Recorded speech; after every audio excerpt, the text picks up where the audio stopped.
murder, mystery, faith, miracles. All the things we need for a really good movie experience, right? Luckily, we have that in the 2025 Netflix movie, Wake Up Dead Men. The whole show is about a well-meaning priest who gets accused of murder. And I'm going to spoil it tonight, so let's get into it.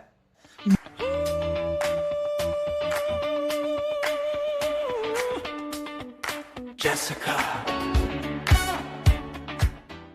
Hi guys, it's me, Jessica, in case you didn't notice by the whole opening thing. That's me, Jessica. It's me, Jessica. I digress. So today we are going to spoil the movie Wake Up Dead Men. And guys, this is such a good movie. I actually cried, and we're going to walk through everything. We're going to discuss bit by bit the characters and all the good stuff. And I want you to guess. We'll make a moment where I'm like, I'll let you guess who you think it is. Who is the killer, right? In this show, we got Daniel Craig. I believe he was 007. We have Josh O'Connor, the Glenn Close. I mean, Mila Kunis is in it. I know some people don't like her, but she did a good job. She's not really what I'd call a main character, but it is what it is. It's actually really, really cool because it discusses faith. As a Christian, it really portrayed what I love and hate about churches. And everyone in their walks of belief are represented. We have the atheist. We have I suppose you can say atheist turned Christian. We have a Christian he claims he's Christian, but he's clearly evil at heart. We have some Christians that are opening up to their own evil inside. Literally, everybody is opened up and laid bare. It's incredible, okay? And so I don't care what your faith is, you can absolutely get something from this movie. And I highly recommend it. But it's not for children. I mean, it is a murder mystery. You keep that in mind, okay?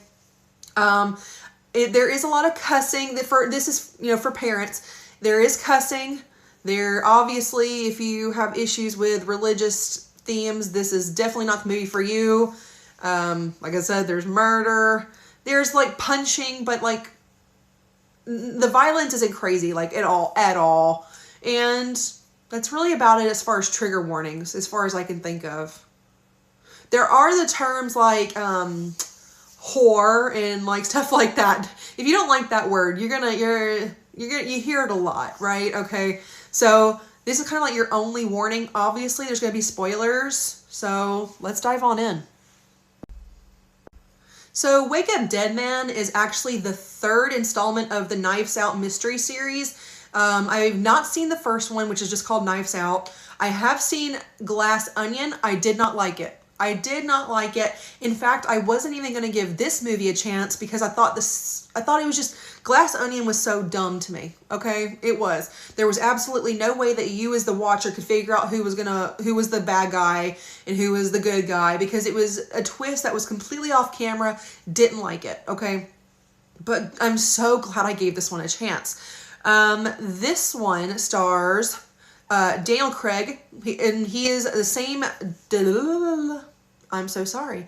He is the same detective in every movie, essentially. His name is Benoit Blanc.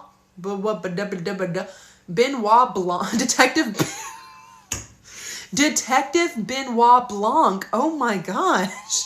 Should I just stop here? I'm not going to give you the satisfaction. We're going to keep trucking. So anyway, Benoit Blanc, okay, he goes to all these locations, and then, he just finds everything.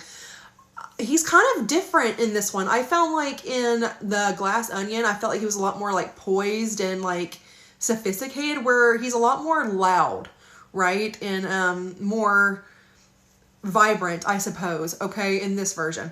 And I liked it. I really liked it. He kind of... when he was talking, it made me think of how I imagine Colonel Sanders would sound, right? And that might just be because I think of, every time I think of Colonel Sanders, I think of on the Ballad of Ricky Bobby, when he's like, I'm too drunk to taste this chicken. Anyways, that's not the point. I'm so sorry. So we start with Father Judd, who was a boxer who unfortunately was so full of hatred and anger for the person that he was, or his opponent, that he actually killed his opponent in the ring. And at some point he found God and forgiveness, and he became a priest.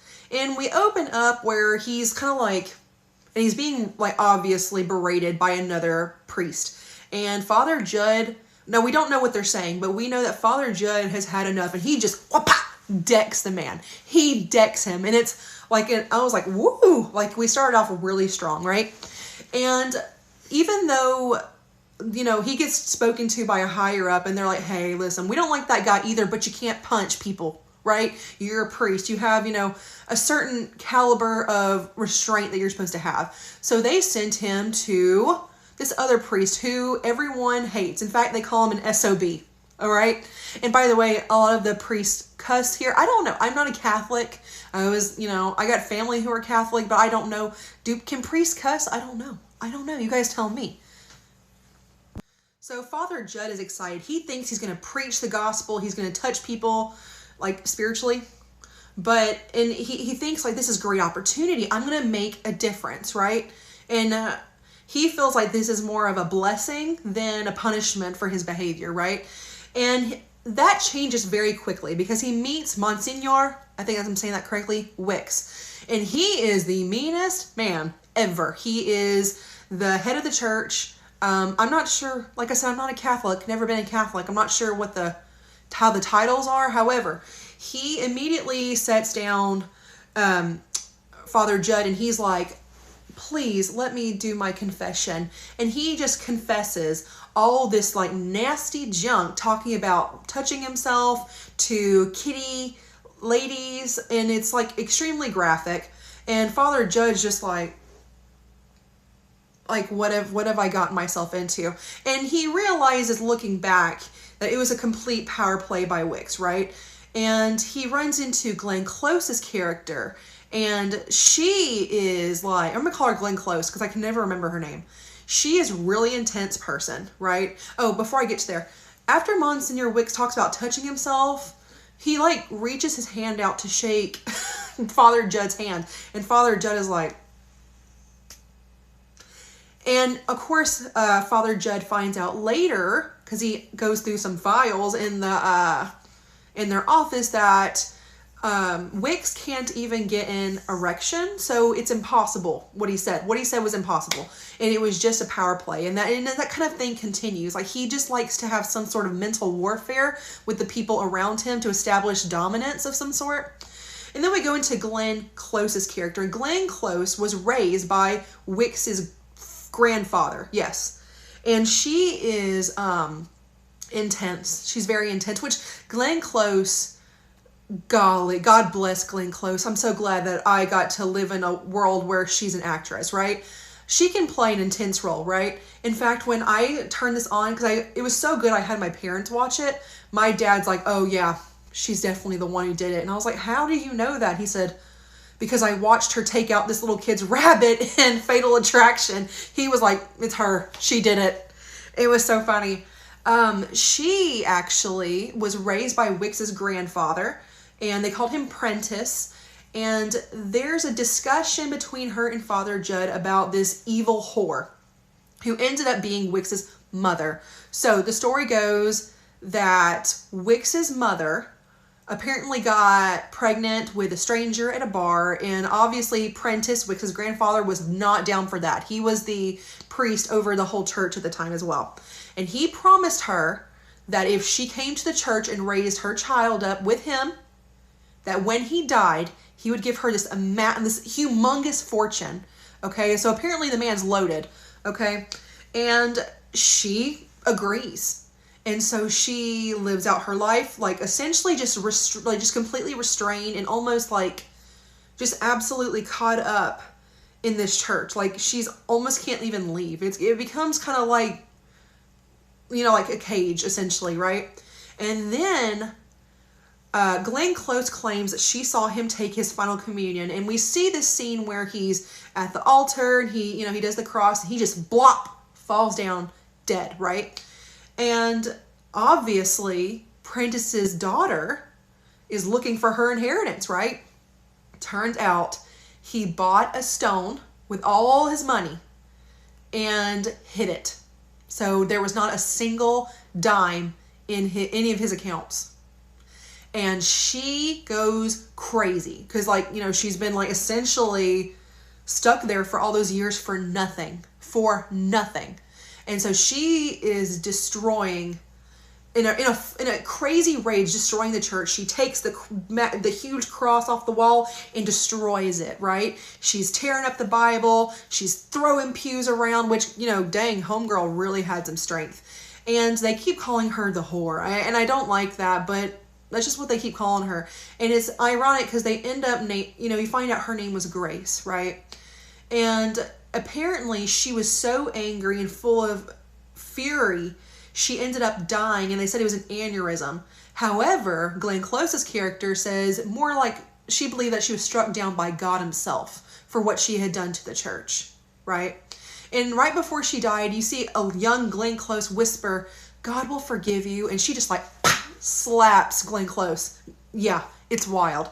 So apparently that's how Wicks eventually grew up to take over the place. And then we have that background story, and to this day people are still searching for that diamond or that stone that Wicks's grandfather hid somewhere on the grounds, is what they imagine.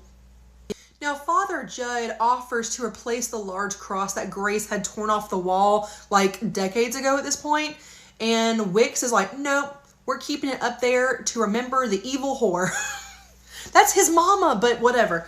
And so you find out, like, that's just like a common theme of like just hatred hidden behind religion, especially as far as Wicks and Glenn Close is concerned, right?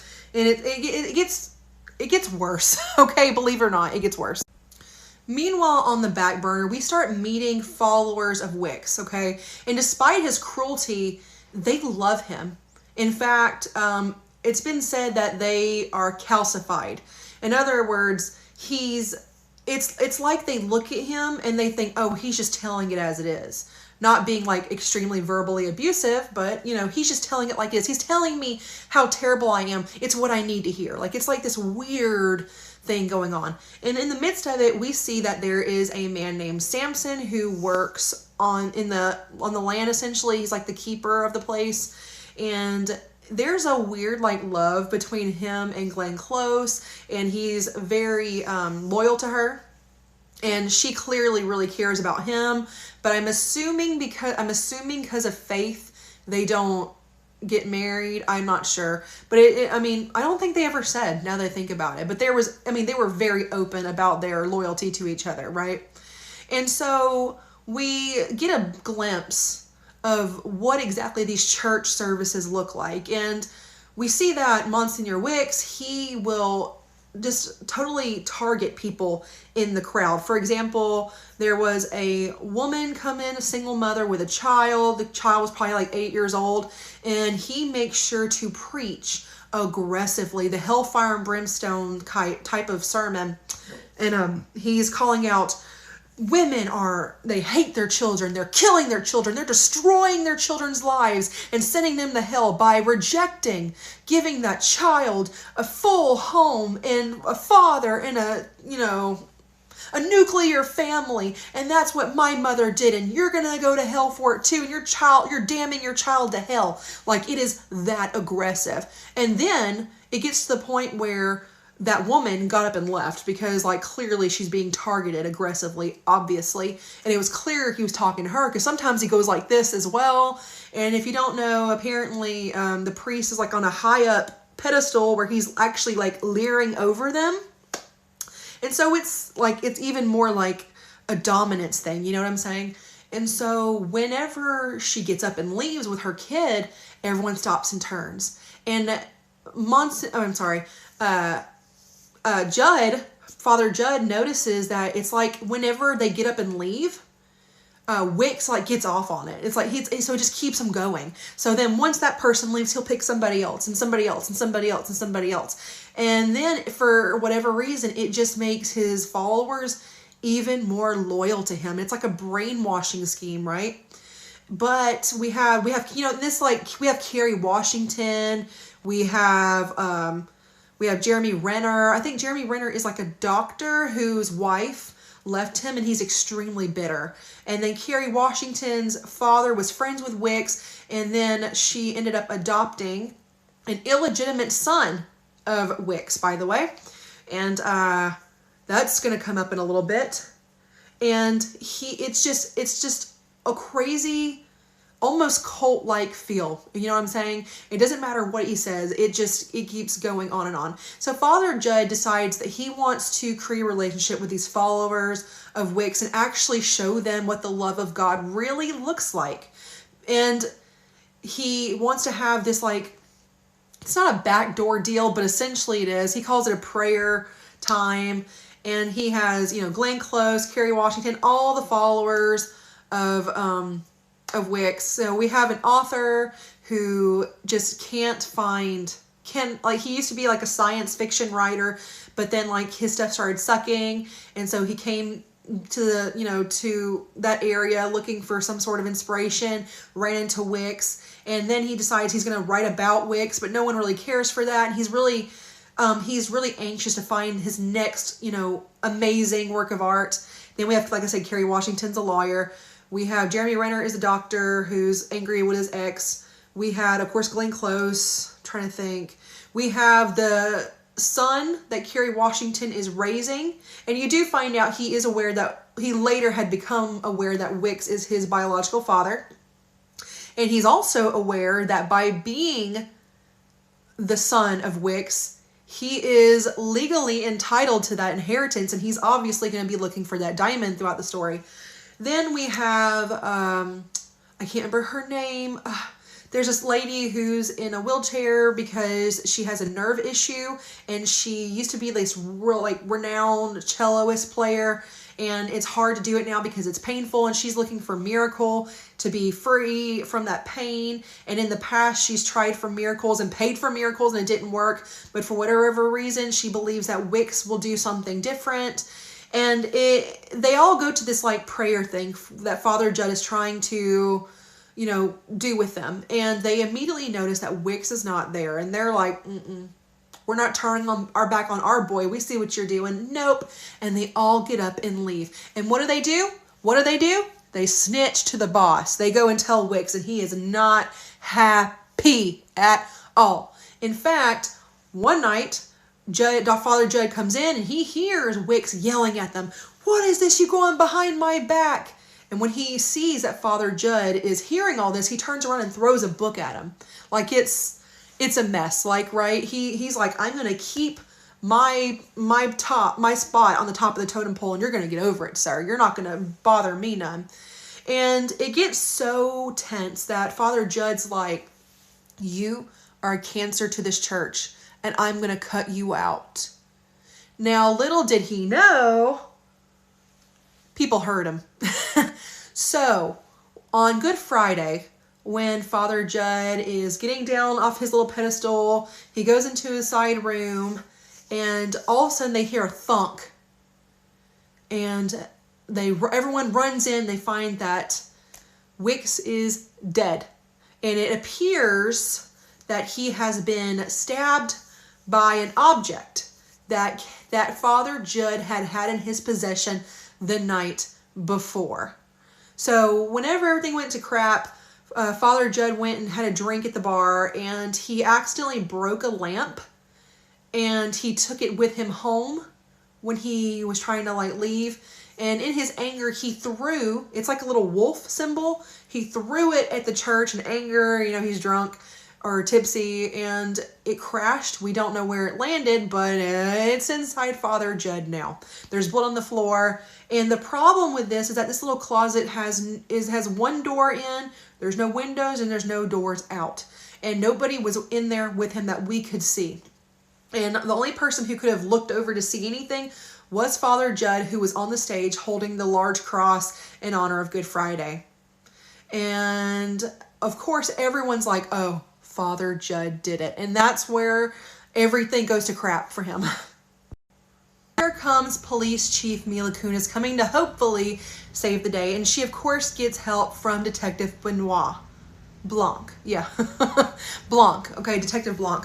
Now, meanwhile, in the midst of this, Cy, which is the illegitimate son of Wicks that Kerry Washington's been raising his whole life, he's a spoiled little brat, and he is not one bit thankful that she raised him as her own, but he is apparently linked up with Wicks before he died, and he's accepted Cy as his illegitimate son, and Wicks claimed that he had found the stone that his grandfather had hidden, and that they were going to essentially run away together. Wicks was apparently trying to be so terrible that he was going to make he was apparently preaching so aggressively and so meanly that everyone would want him out, and he was going to leave the church with that stone to cash it in, and him and his son were going to like pursue politics together. It's weird. But now Cy is like, hey, that's my inheritance. So he's now in the search for this stone more than ever, right? Because he wants to be a millionaire, right? And he's expecting to leave Kerry Washington, his mother, his, adopted mother, in the dirt. He's like, bye, loser. I never needed you. Little selfish butthole. But here comes Detective Blanc. Now, this is a really interesting conversation and meeting between him and Father Judd. Now, Father Judd is like all stressed out. Obviously, the whole town hates him, right? Because all of the followers of Wicks is like, you're a killer, and it's starting to get on social media, and it's starting to go viral, and like everyone is talking about this killer priest, right? He walks into the church and he sees this man who is really looking around, and at the end of the day, despite how stressed he is, and he's ready to cry, he's rubbing his face a lot, he's, obviously just absolutely upset. Father Judd, it's actually really beautiful, really. He immediately is like, you know what, I'm going to talk to you about God first. And he says, well, is there anything I can do to help you? And he's like, no, the man is. He's like, no, I'm fine, And he's like, okay, how do you, is there something you're looking for? And it creates a conversation where this man is like, I just can't help but notice that, this is fake medieval architecture. And I see the mystery in the color, but, it's all fake. And, all of it's just storytelling and it's fiction and da-da-da-da-da. And he just goes on in a discussion about how much he clearly hates Christianity and religion in general, and how it's just an excuse for homophobia and evil and other atrocities. And he just hopes that one day he can just tear it apart and he can open it up for what little truth he can have that he can actually swallow. And he's saying this, it's pretty aggressive, but you can tell he really means this. And Father Judd is just letting him talk, and he's kind of like, and the man stops and he goes, oh, I'm sorry, I don't mean to be disrespectful, and Father Judd tells him, no, you're being honest, and that's good. And he admits, he's like, yes, this is fake architecture. It's meant to look a certain way. It's not real. It's not obviously from Rome, right? It's just made to look nice, and it is what it is. And yes, it is storytelling, but is it a storytelling of fiction, or is it a story of profound truth that resonates within our soul? Because not all stories are fiction, right? And they have this nice understanding of agree to disagree, but it seems just far more beautiful than that, right? And it's really, not only is this a heavy and deep movie as far as like themes and conversation with dialogue and such, but the shots are gorgeous. Because if you notice, and I've mentioned before, Wicks, whenever he was preaching and being aggressive, there tends to be shadows. It's more dark, and he's leering over the people, right, that he's preaching to. Whereas when Father Judd talks, you see light kind of shine down on him, because he believes what he's saying. Now, you don't have to believe in Christianity to enjoy the show, but you can't deny that the character of Father Judd, he believes in what he's saying, and he really shares this beautiful beautiful beliefs of love and compassion, right? And he's not angry. He doesn't offend easily. And I really love it as a Christian because I feel like it's a lot more of how we're supposed to be, right? And in the midst of this like really beautiful kind of touching moment where these people who disagree can still in a weird way find common ground and understanding, Officer Mila Kunis busts in. She's like, Blanc. And then she realized, oh, you're talking to the guy that may have murdered Wicks. And so his cover's completely blown, right? And so Blanc is like, dadgummit, you blew my cover, and Judd is like, oh my gosh, I was talking to the detective, and he's getting even more nervous, right? And they talk it out, and essentially Blanc's like, look, buddy, you don't look like a guy who could unalive somebody or who could kill somebody. And Judd's like, good, we're on the same page. And they agree to work together to find out who is the actual murderer. Sorry, guys. Things kind of go south pretty quickly, though, in this whole investigation, because Blanc takes Father Judd to essentially look at the autopsy in person and look at the body. And he's like, kind of crude about it, and Father Judd's like, listen, man, I can't do this. I can't watch you just flip the body around and all that. And he ends up leaving, and he goes back to the church and sees something absolutely insane, where it appears that Wicks is resurrected from I believe it's a mausoleum in which him and his grandfather are buried together. The door busts open, and you see Wicks walk out, and Judd's like, he's kind of passed out. He passes out. He's like in and out of it, right? And everything goes to crap at this point because there's video footage of this happening, and everyone's like, there's no way this dead man is back to life. And that's where the title comes from, Wake Up Dead Man. Now, at this point, I'm going to stop and ask you, go ahead and guess, who do you think it was? My dad was like, it's Glenn Close because I saw her in Fatal Attraction. And like my guess was like Jeremy Renner did it because earlier in the movie, Father Judd notices that like because of a lot of Wicks' teaching, the doctor is so bitter at his wife. He's not even living. He's just full of anger, and it becomes insane. Like he's so angry. He can't go day to day without looking at his wife's picture in just fury. And I thought, well, shoot, maybe he just went off the deep end, and then he took out the Monsignor Wicks. What do you guys think? Who do you think right now is the killer? Do you think Father Judd just faking and he did it? Do you think it's Kerry Washington because she's sick of her the son that she raised all these years turning against her because of Wicks? Or do you think it's Cy who's wanting his inheritance? Do you think it's Glenn Close because she wants the money? What do you think? So whenever Wicks comes out of this mausoleum, resurrected, Father Judd sees him embrace and give Samson a hug, right? And walk off into the woods. And when Judd tries to follow, it's when he really gets conked out, right? And he wakes up to find the dead body of Samson beside him. And he's like, oh my God, did I kill him? I might have killed him. And he goes to actually turn himself in to Officer Mila Kunis, and Detective Blanc's like, oh no you don't, and for whatever reason he has a hunch. He's like, we're gonna go check out the doctor, right? And at that point I was like, yes, go check him out. But they get to the doctor to find him dead with due to an acid bath in his basement with the dead body of Wicks. Yeah, like Monsignor Wicks, the one who was just resurrected. Yeah, his body and the doctor's bodies are mostly dissolved at this point. So back to the drawing board. And at this point, it's not looking good for Father Judd, obviously, because like I said, when Wicks was murdered, he was in that closet. The only one who could see in that closet was Judd because he was on the stage, and it was with that thing that he had thrown from the bar at the church, and he had talked about him being a cancer and that he was going to cut him out. And at this point, I mean, he might have killed Samson. It's just not looking good. But Blanc is certain that they're going to find the real killer, right? And it doesn't help that, like I said, there's no, in that little closet that Wicks died in, there's no windows. There's only one door in, and it was wide open the whole time.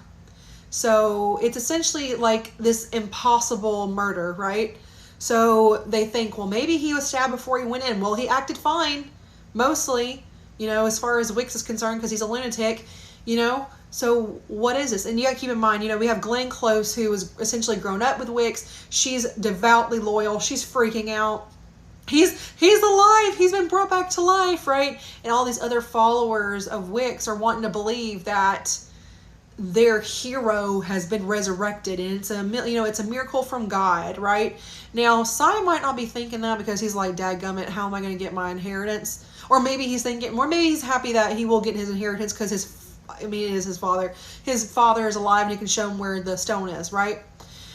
And it just, Judd is just absolutely outside of himself with worry, right? As all of us would be. So now, Father Judd feels like he's out of options, right? And he has to turn himself in and give a confession. So everyone ends up coming to the church expecting to get a confession from Father Judd, not only for the death of Wicks, but also Samson. Of course, Glenn Close is absolutely devastated. You know, at this point, in her eyes, Wicks has been resurrected and killed again, and also her dear Samson, who she absolutely adored, right? And adored her. So instead of the confession, we actually find out more about how the doctor is the one who killed Wicks, okay? So Wicks, among his flaws, he was also like a silent, raging alcoholic.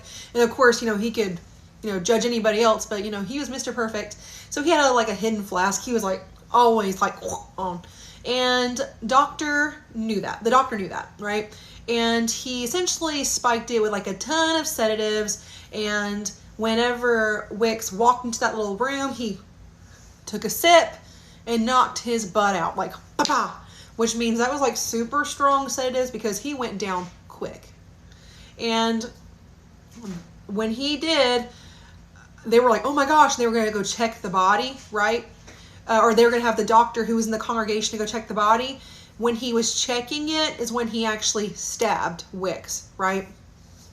And that's kind of how like that went down. And now you can ask yourself, well, what is that going to do with other things? Like, I mean, what about the resurrection? Like, did Wicks actually be resurrected? Well, of course not, silly. Can you guess who was involved with that? So Blanc is prepared to reveal who the actual mastermind behind everything is. And he stops. And just like whenever Father Judd would talk about God and mercy and kindness, a light starts to land on Detective Blanc, and he goes, I cannot reveal who the true killer is. And everyone is like, what? And he's like, no, I can't do it. I have to follow Father Judd's example and give this person a chance to come forward. And he goes and he sits down, and it's like a, what? You're not going to say anything? What are you going to do? And he's like, no, they need to come forward on their own. And that's when, can you guess? They come forward. It's Glenn Close. Now, before Glenn Close comes forward, Mila Kunis is like, don't tell me you believe in God now. And he's like, no, I don't believe that. However, you know, he's like, God, no, God's fiction. But anybody can use the lessons of mercy and grace, and we can all use them in our lives, right? And he is choosing to use that mercy and grace at that moment to give this person the ability to tell their story. And so here comes Glenn Close. And boy, this is when I start tearing up. I started crying, okay? I'm not gonna lie, you guys. If you think that this is like me, it's good that, you know, how I'm telling you, go watch this freaking movie, guys. It gave me all the feels, right? Anybody can get something from this part. So Glenn Close looks back on when Wicks is grandfather died. And she recalled, if you remember, she told us how she watched him take his final communion and like die on the spot. That's not actually what happened. So we know that he, spent all his money for that diamond, that rock, right?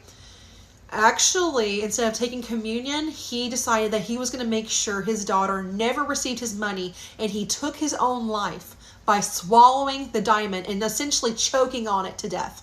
And he does this in front of the child, Glenn Close. It's horrible. And he dies in front of her.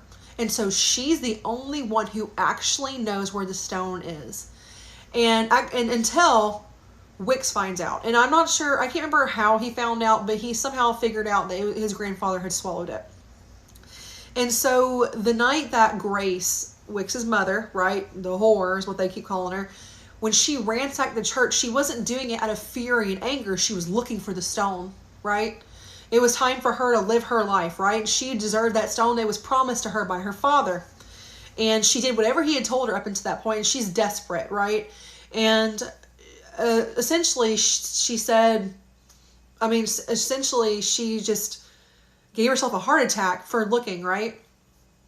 And if you recall in the beginning, Glenn Close claimed that she had told Grace, God's going to forgive you for what you've done to the church.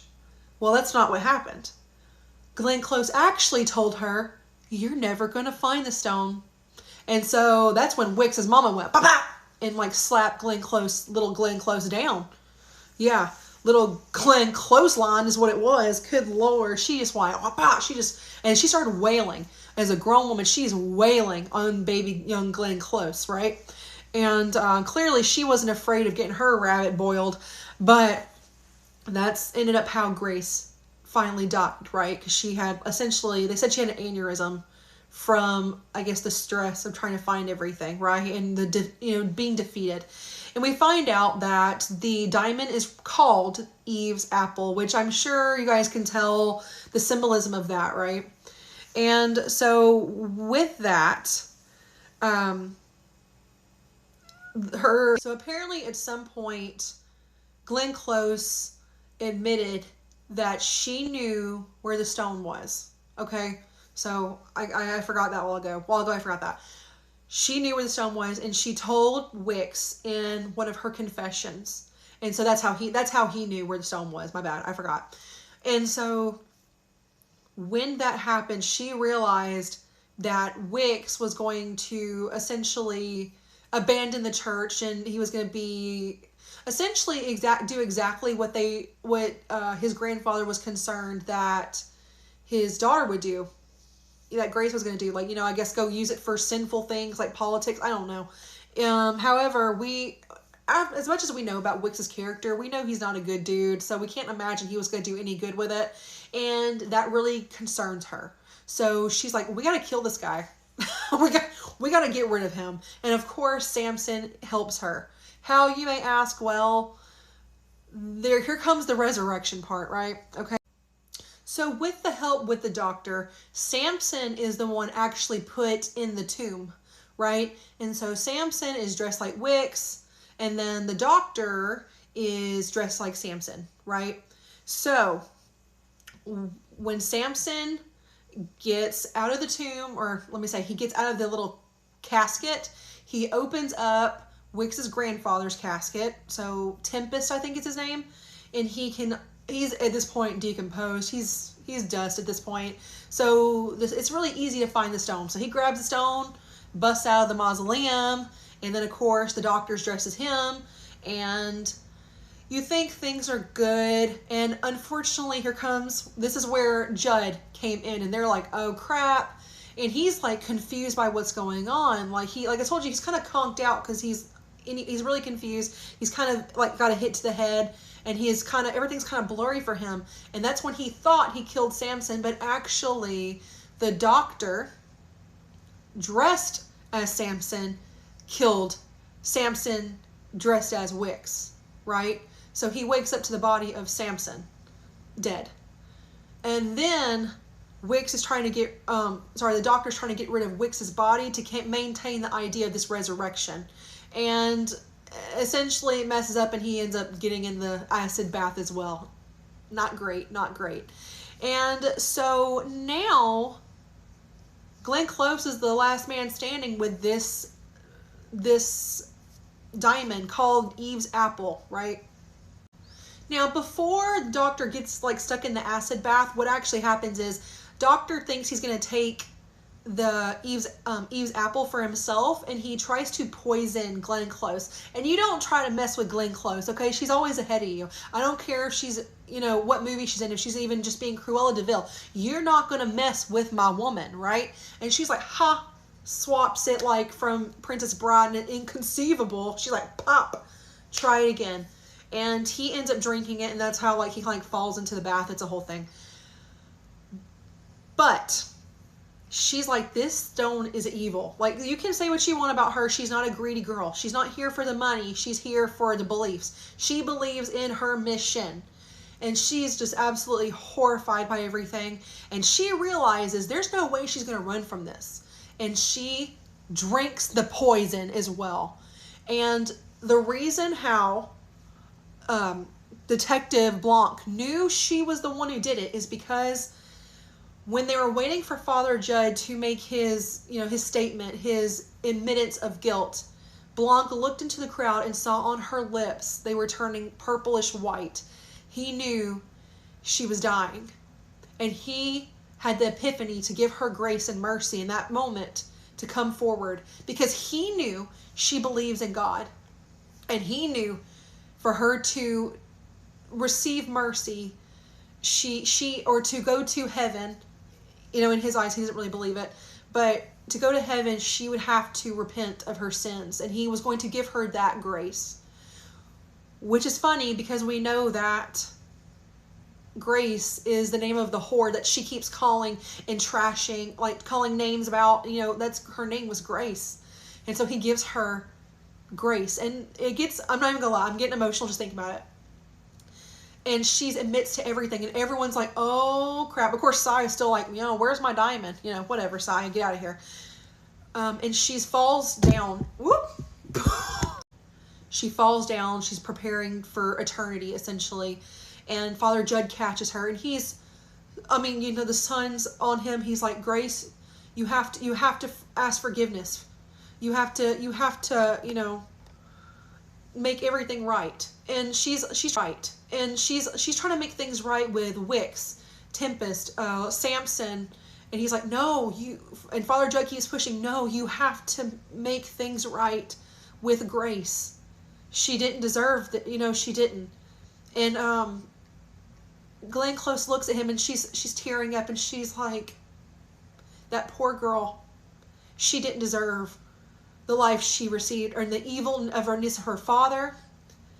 No one deserved that evil. No one deserves a man of power within a religion to be so cruel to them and hold them essentially like in captivity, right? And just to be so cruel and mean and unforgiving. No man of power in the eyes of God should be able to do that. And she goes, Grace, I'm so sorry, Grace. Forgive me. And she dies. And before she dies, she tells Father Judd, because she's been harping on him this whole time, because, you know, she's been all pro Wicks. And she's like, you're really good at this. And Wicks, Judd's like, you know, he's so, you know, he you can tell it touched him. And so, of course, she's gone now, and essentially everyone who was involved with this craziness is gone, and it really just leaves everyone else, all the other followers, a hard choice on what to do now with their lives. So the celloist who is in the wheelchair, she decides to move forward in her faith. We don't really know if she stays with Christianity or not. We do know that she's learning to just learn how to fight through the pain when she plays her cello, because that's what she's meant to do. And then we see Kerry Washington, you know, she's like, screw Sai, you know, he essentially abandoned her. And even though she put all of her life into him, and so she decides to move away and get a new start. Sai is still threatening to sue the church, looking for the diamond. And by the way, at this point, Father Judd knows where that diamond is. And Blanc, I think Blanc knows, but he just decided to keep his mouth shut. And Mila Kunis has nothing better to do, so she just goes and lives her life. Doctor's dead. The author, he has a great idea to write about all of this. He's like, this is a great story, you know, and of course it does well, and he does better with that. And now Father Judd gets to take over the church and really teach people about the true love and mercy of God, not the evil and bitter stories of Monsignor Wicks. And we hope that Glenn Close's character received forgiveness and went to heaven. Wicks, probably not, because he was evil. He was really mean. And we get to see that Judd finally gets to build the cross and replace the cross that Grace had torn off the wall years and decades before. And it kind of symbolizes a new start for everybody, right? Blanc wishes Judd well, and he goes off into the sunset, living his life and so on. And that is, so at the end of the movie, we see that Father Judd had actually put the apple of Eve into the heart of Jesus inside the new cross that he has created and mounted to the wall, and that replaced the cross that Grace had destroyed at the very end. And so nobody can essentially be corrupted by greed anymore as long as it is hidden in the cross. So there's a lot of symbolism there, you guys. It really, you know, there's no such thing as a perfect, you know, a perfect way to show off, you know, Christianity and faith, and disagreeing with that ideology and so on. There's no perfect way, but this is beautiful. We have the believer, the changed person who is a believer, who really believes in Jesus and, you know, tries to talk the talk and walk the walk. Then we have Wicks, who is just so incredibly evil, and he was born into it. He was born into that evil, you know, holier than thou behavior, and the evil that someone in a powerful position like that can create and really hurt people. And then we have like Glenn Close's character, who, well-meaning, can be so wrapped up in the holier than thou mentality as well that she can also cause so much problems. We have Samson, who means well. Samson's a nice guy, but when we follow the wrong people, like him following Glenn Close, I think her name was Martha, actually, now that I think about it, which is funny if you know about Martha in the Bible. But he followed her, and that ended into his demise as well. We have Sai, who's greedy. We have all these other followers who are just blindly being led as well, and he's like it's the blind sheep followed by the corrupt the corrupt shepherd with Wicks, right? And then we have Detective Blanc, and we also have Mila Kunis' character. They're both non-believers. They're not Christian, and so, and blatantly so, right? And even somewhat aggressively. But there was it was just this idea of grace and mercy, in that we can all follow that. It was so incredible. All right, you guys, that is it for me tonight. I mean, let me know if you've seen it. If you haven't, go watch it, because it's better than how I'm describing it. It absolutely touched my heart. And it just goes to show that mercy and having mercy and grace, not only is it of God, but if you're a non-believer, it's of the highest version of ourselves that we can be, right? What more can we do in this world? And how much better can we make this world if we just have mercy and grace? Because at the end of the day, none of us are perfect. And despite the atrocities in the world, there are good people. Whether you're an atheist or a Christian or Buddhist or a Muslim, there's evil anywhere. And if there's any power that can be held by the corrupt, they will most certainly pursue it for their own benefit. And that does not necessarily reflect the views and the hearts of everyone who follows that belief system. Because grifters are going to grift, right? Evil is going to spew out wherever there is good, because evil wants to wash out good. But as long as we have goodness in our hearts, we will always win. I hope you guys have a great night. And like I said, leave your comment in the description, or I'm sorry, leave your comment down below and tell me what you guys think. Have a great night. Bye. Jessica's got the groove, every day on the move, from the music to the movies, TV, all in her heart. Jessica's got a groove, and she's lighting up the room. When she laughs, when she loves, that's the best kind of stuff.